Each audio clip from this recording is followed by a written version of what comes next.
the reason why we invited you to be much nearer sa amin para at least makita po namin. Unfortunately, hindi pa rin natin makita. The reason that was given to us is like wala po kayong access. Is this true? Wala kayong access? Sir, I'd like to clarify that the verification on site here as requested cannot be done because processing of documents are done in our primary VAC offices. So the Yeah. the administrator who have the access on that system is on the central PSA. We have processors in the primary back office in the CRS building in Quezon City and another secondary back office in Cebu. Pero in your concession agreement that I have read, no, there's this evolution of your technology wherein kahit wala mga infrastructure, they can access. They can access. Halimbawa, for example, i-access mo yun sa PSA documents. You have. And that's the reason why in the last hearing, we wanted to find out kung sino yung administrator. And a while ago, Mr. Edwin Aguluan, the president of that corporation, no, sa Unisys, told me that nahirapan kayo mag-access unless na naando kayo sa area.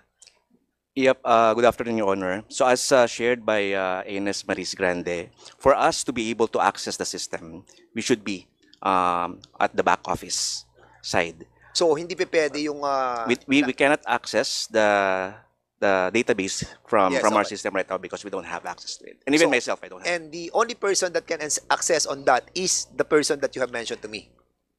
Not necessarily, Your Honor, because what was ANS mentioned is that the back end is being handled by request servicing officer, which is it's either on the PBO or primary back office or secondary back office. Secondary. So, dalawa lang ang pwede kang mag-accept para makarelease For ka us ng to mga retrieve, documents? for us to retrieve the information Oo.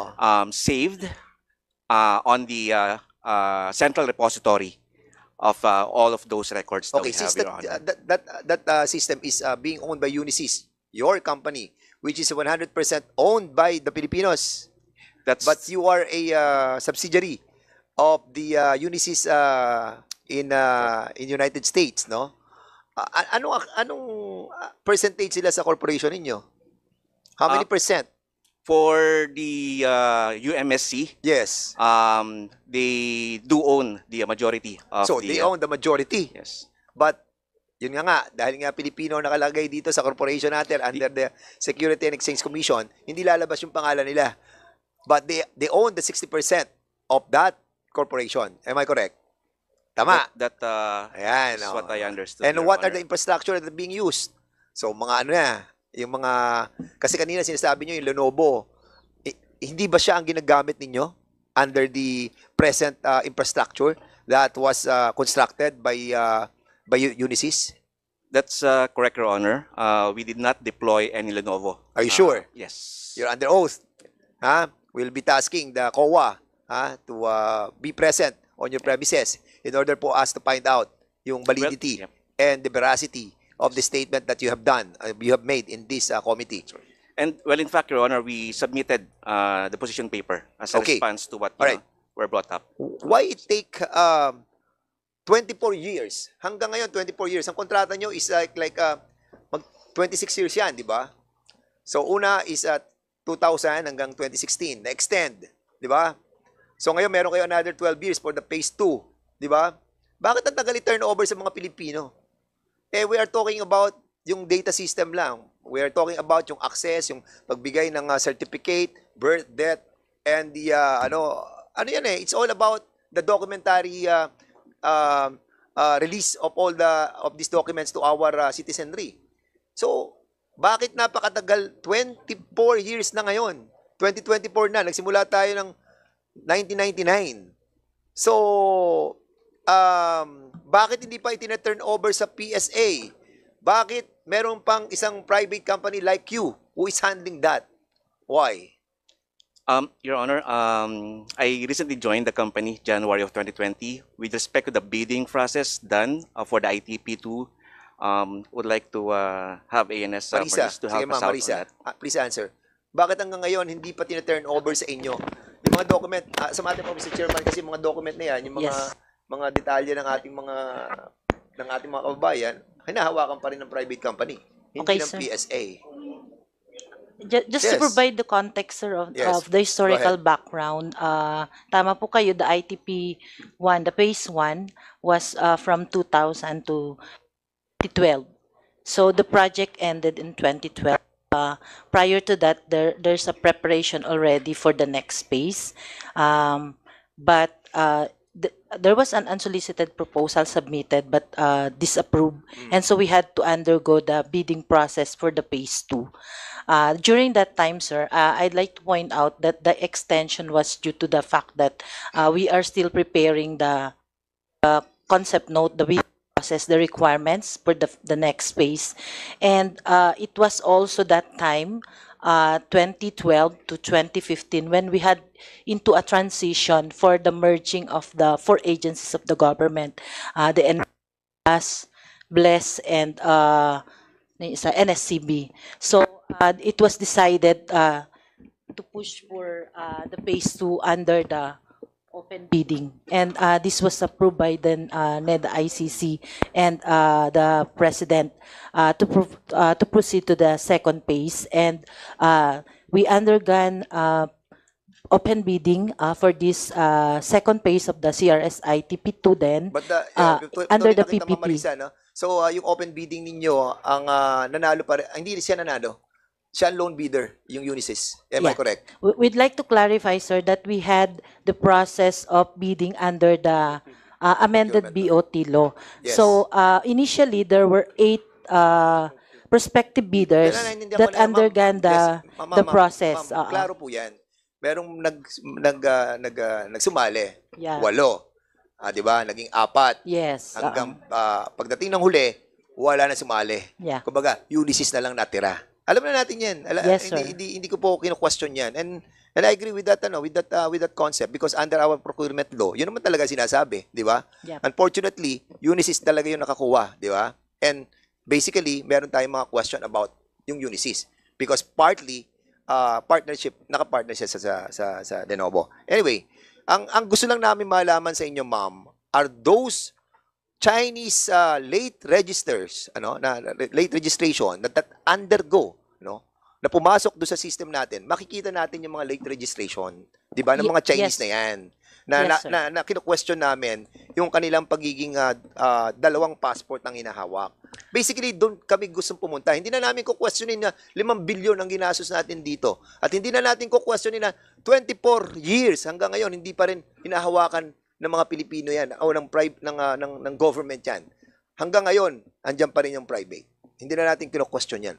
Ang ku-questionin namin sa inyo, ma'am, ngayon, ibigay po ninyo sa amin yung lahat ng mga personality that we wanted to find out. Makita po namin yung kanilang muka, makita namin nila yung kanilang profile. And kanina, the good Congresswoman Luis were asking, pero nahirapan kayong mag-access. But you have explained it rightly that doon natin gagawin Yes, sir. Yeah. So, we are giving you a chance, na the next hearing, can you kindly give us itong pong mga documents pertaining with pictures, mama, with pictures, because they are submitting their identification in accordance with the BRAP, no?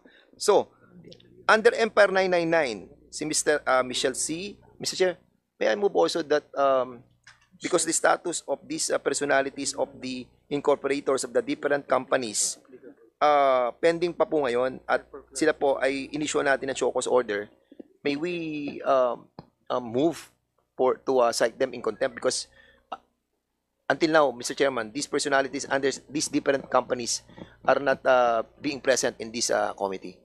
So, all those names that I will be mentioning, can we move for the issuance of contempt, Mr. Chair? Yeah, we have already, in fact, earlier, when we started, there was already a motion to cite in contempt those personalities who failed to appear before this committee.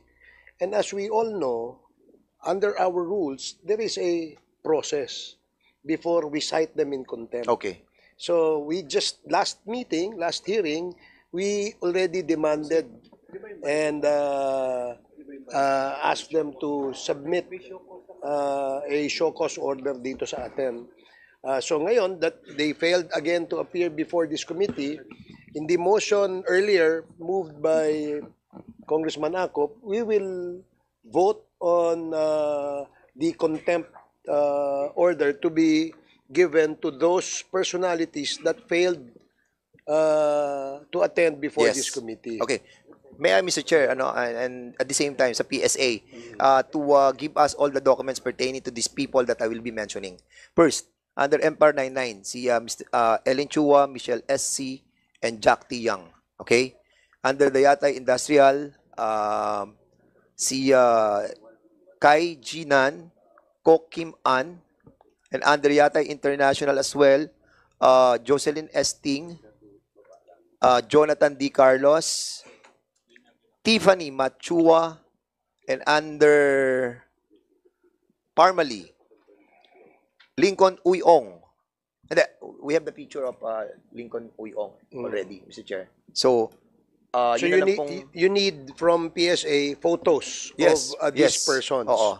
So, So- Mr. Chairman, ma-identify na po natin doon sa mga companies na to, sino tong mga taong ito. Yes. Para makita po na natin sila. So may we ask the PSA to provide Mr. details? Chair, hindi pa po, no? tapos meron pa po ibang mga Ah, personalities. okay, sige, please continue. Si under Parmali, si Wang Su Yen, Si Su Fu, and Gerald Cruz, and under Empire 999 Realty Incorporated, Michelle SC, Jack T. Young, and under Golden Sun 999 Reality and Development Corporation, Seng Su Kin, Jason Unson, Lin Wensai, and under Pool Win Group of Companies, Sheng Yu Quinn, Jason Uson, Gerald Cruz, and under Paili State Group Corporation, Yu Kin Sheng,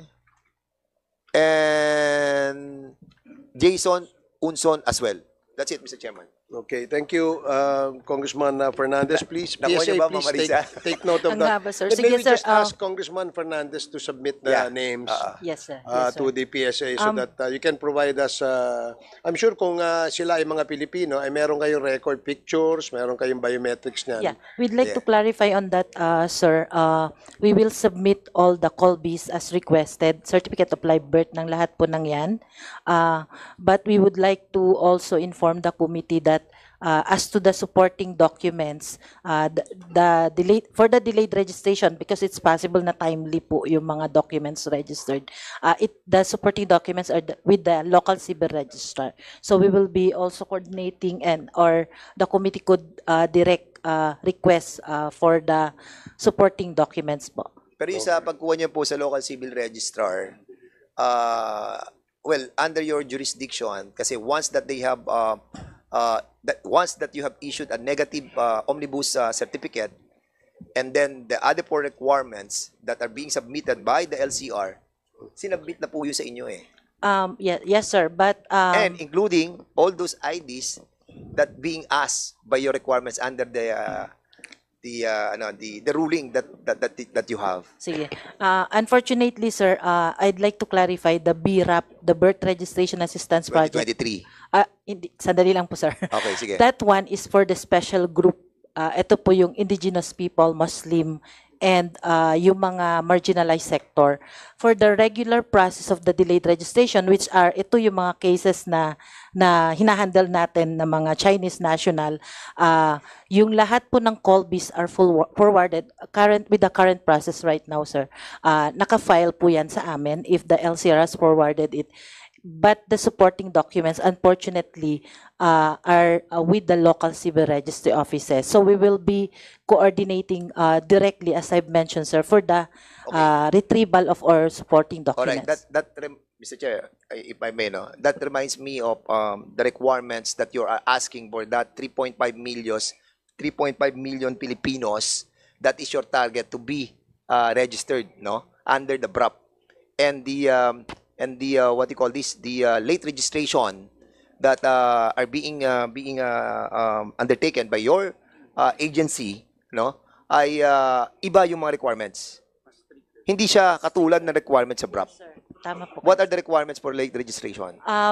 In addition to the guidelines, the Joint Memorandum Circular with DILG, yung the regular sir na minention natin, the 5, ay yung we recently issued additional guidelines na June 12, 2024 lang po yung requirements, which is the physical or mandatory appearance of the registrant. So ma'am, 2024 po ito, sir. 2024 lang Apo. yun. Okay, sige. Plus yung photo ID as you have requested in this committee, and also additional yung registration with the PhilSys ID so that we can capture yung mga biometrics.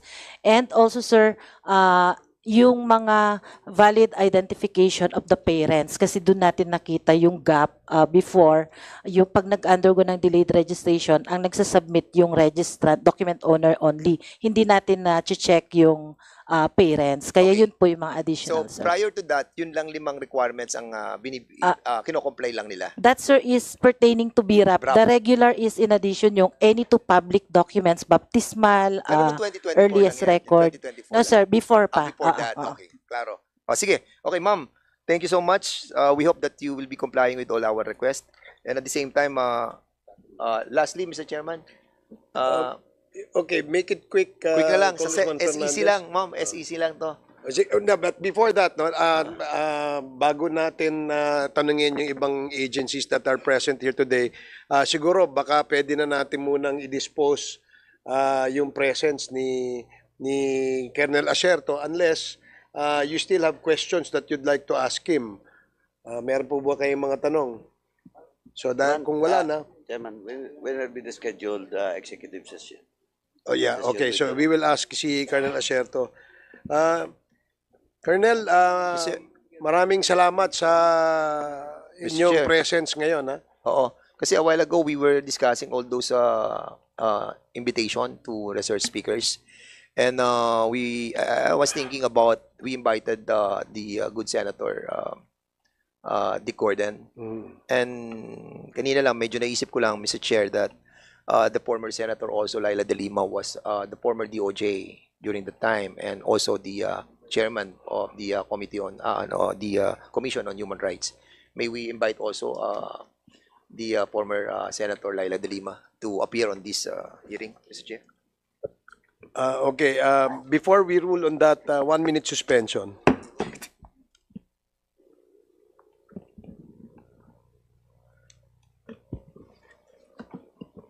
Session resumed. Mr. Chair,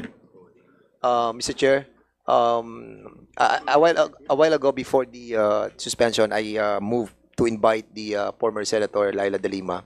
But with our discussion, with all the personalities that we have invited already for the next hearing, I think we will be full of resource speakers on the next hearing that will be conducted by this committee. Thereby, I'll be withdrawing my motion, and on the proper and appropriate time to invite the former Senator De Lima. Okay, thank you for that, Thank you, Mr. Congressman Fernandez. The motion was withdrawn by the movant. Therefore, the committee will proceed with the other items in the agenda. So, tapusin ko muna si Colonel Acerto. Are you still around? Opo, andito po ako. Okay, siguro sa yung executive session na gagawin natin, kailan ba pwede yan? Kasi hindi namin alam ang iyong whereabouts, hindi namin alam kung paano ka namin kukontakin. So, kailangan na magka-schedule kaagad tayo ng executive session within, if possible, within the week. So, ipapaalam ko na lang sa inyo kung paano at kailan ang ating executive session. Opo. Ang akin lang pong konsiderasyon, yung sitwasyon ko. Kasi po, medyo mahirap po yung ginawa namin ngayon. So basta mag-usap lang po kung paano natin pwedeng Okay. Sige. magawa po. Willing Sige. po akong tumulong. Okay, sige. I hope yung aming mga invitation sa mga susunod na mga hearings ay sana makapag-participate pa rin kayo dahil marami pa hong mga kasamahan at miyembro nitong committee ito na gustong magtanong tungkol ho dun sa inyong pinakitang report kanina. Again, i-emphasize ko lang, no, ang aming hong layunin dito ay ini-establish po namin na yung alleged drug lord by the name of Mr. Michael Yang ay kakutsaba o hindi kaya ay ka-partner nung Mr. Willie Ong na siyang nagmamay-ari nung warehouse na meron pong shabu. Inimbitahan namin siya pero hindi ho siya nag-a-appear. Nang sa ganun, mabigyan sana ng to shed light on the issues that we are raising. So hopefully in our next scheduled committee hearings, you can still participate and give us information on the issues that we are discussing, Colonel Acerto. Opo, naipadala ko na po yung other information about po kay Johnson Chua saka kay kay Alan Lim. Okay. So, ulitin ko ulit, base dun sa ating pinag-usapan kanina, marami kasing pangalan eh. Johnson Chua, Alan Lim, Alan C. Ano pa isa? Mga pangalan na yun. Ano po ba yung mga iba? Wenli Chen.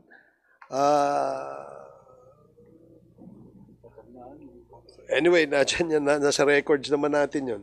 So, we may probably need more information on these personalities na according to you ay involved dito sa illegal drugs illegal drugs dito sa ating bansa. So, for the meantime, Opo. maraming salamat po sa inyong participation ngayong hapon. Maraming salamat din po sa pagkakataon na ibinigay niyo.